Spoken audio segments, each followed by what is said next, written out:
Semana que acaba, semana que começa. Na semana passada começou o segundo trimestre deste ano, onde as tensões geopolíticas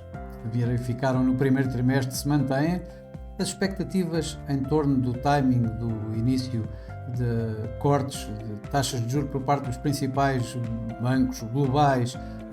também se mantêm, com avanços e recuos. As commodities continuam em alta, tal como estiveram no trimestre anterior, e nesta semana que passou também os mercados estiveram a olhar para os dados económicos, nomeadamente do mercado de trabalho nos Estados Unidos e na inflação na Europa. As estimativas ou as expectativas do mercado relativamente a cortes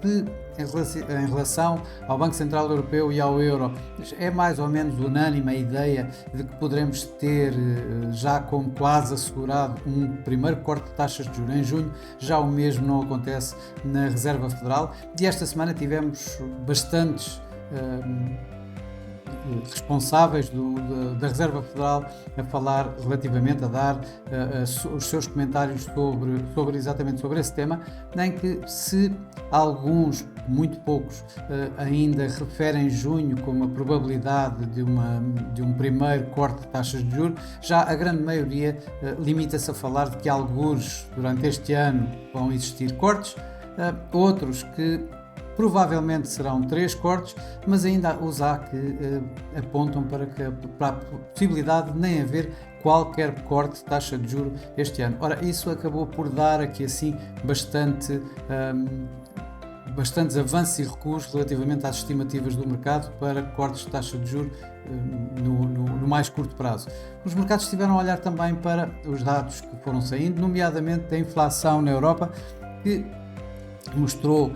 que os preços no mês de março subiram 0,8%, acima dos 0,6% do mês anterior, mas ainda assim abaixo dos 0,9% esperado. Em termos de inflação, ela caiu de 2,6% para 2,4%, e a inflação subjacente caiu de 3,1% para 2,9%, quando os mercados estimavam que pudesse ficar apenas pelos 3%. Já nos Estados Unidos foram bastantes os dados económicos a que o mercado teve acesso, mas em que obviamente as atenções estavam voltadas principalmente para o mercado de trabalho, para os non-farm payrolls, que tiveram mais um número bastante acima de todas as expectativas, todas as estimativas e previsões dos mercados, pela criação de 303 mil novos postos de trabalho em março, bem acima dos cerca de 215 mil estimados, de uma forma média, e dos 270 do mês anterior. Já o ADP também tinha dado indicação de que poderia haver aqui assim um número acima daquilo que era esperado, mas realmente o que, por exemplo, acabou por impactar mais os mercados esta semana, acabou por ser os dados do ISM. Primeiro, o ISM manufatureiro saiu bem acima do esperado, uma leitura que já não se via desde setembro de 2022, e com os subcomponentes também a ajudarem, digamos, as estimativas e as expectativas dos mercados relativamente à possibilidade de cortes, dos cortes de taxa de juros serem empurrados para mais tarde, mas curiosamente, 2 dias depois, o ISM de serviços veio mostrar exatamente o inverso, e aí está, mais uma vez, a montanha russa, digamos, nas expectativas relativamente ao timing dos cortes de taxa de juros nos Estados Unidos, que eu comecei por referir no início. Tudo isto com a elevar, uma vez mais, de alguma forma, as yields obrigacionistas de uma forma. Por outra forma, algum princípio de aversão ao risco em que os investidores correram dos mercados acionistas para os mercados obrigacionistas, acabaram por levar o mercado acionista para perdas esta semana. Perdas essas que não se verificaram minimamente durante o primeiro trimestre do ano. Este primeiro trimestre contou com uma valorização, por exemplo, nos mercados japoneses, nomeadamente o Nikkei, que foi o que mais ganhou este ano, ou seja, no primeiro trimestre, ganhou mais de 20%. O próprio Eurostoxx 50 na Europa ganhou no primeiro trimestre mais de 12% e o SP500 nos Estados Unidos teve um ganho de cerca de 10% nos primeiros 3 meses do ano. Já esta semana, tal como eu referi, o tal princípio da aversão ao risco, a tal correção dos mercados com esta instabilidade, digamos, na estimativa de cortes de taxa de juros, mais as crescentes tensões geopolíticas, nomeadamente no Médio Oriente, acabaram por criar aqui assim as condições de uma pequena correção no mercado acionista. E nós vimos então o DAX a cair na Europa, que foi o que mais caiu, cerca de 1,8%, o Dow Jones nos Estados Unidos também, o que registrou mais perdas, cerca de 2,3% de perdas, e o Nikkei foi o que mais caiu, que recuou esta semana cerca de 3%, um pouco mais de 3%. Já por cá, o PSI 20, já agora no primeiro trimestre, perdeu cerca de quase 2%. De facto, esta semana perdeu cerca de 1%, um bocadinho menos de 1%, pressionado pelas perdas da EDP Renováveis, caiu mais de 4%, e por outro lado, suportado de alguma forma pelos CTT, que ganharam um pouco menos de 4%. No mercado cambial, referindo primeiro ao trimestre, foi um trimestre do dólar. O dólar ganhou cerca de 3% durante o primeiro trimestre. Já o Yen caiu, foi a divisa que mais caiu durante o primeiro trimestre. Estamos a falar das divisas do G10, em que caiu cerca de 6%. Já agora, se nos referirmos às moedas emergentes, podemos verificar que o peso mexicano continua a ser a moeda preferida e ganhou no primeiro trimestre cerca de 4%. Já a lira turca, a menos preferida, e que caiu cerca de 9% durante os primeiros 3 meses deste ano. Esta semana, refiro uma vez mais, ou refiro de outra forma, os ganhos do dólar australiano e principalmente as perdas do franco suíço. Em conjunto com o Yen, o franco suíço também foi das divisas que mais perdeu no primeiro trimestre, e esta semana uma das que mais perdeu também, uma vez mais. Ele, desde que houve uma alteração no Banco Nacional Suíço, do Thomas Jordan, logo no princípio do ano,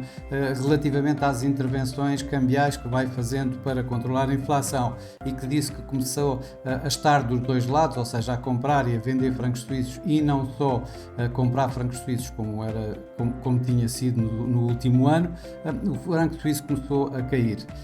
Caiu mais ainda quando ele cortou a sua taxa de juros de 1,75 para 1,5%, e esta semana um dado da inflação ainda abaixo do esperado ainda levou o franco suíço a mais perdas, com o euro suíço a atingir níveis que já não se viam quase há um ano. As commodities foram realmente dos ativos que mais ganharam, tanto no trimestre como nomeadamente esta semana. No trimestre tivemos aqui assim ganhos mais de 10%, tivemos o Brent a ganhar, por exemplo, 13% nos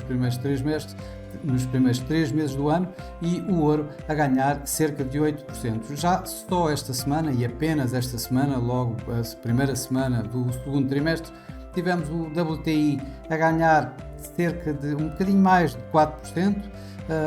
o Brent, por exemplo, teve à volta dos 4% também, e o ouro teve a ganhar, ou ganhou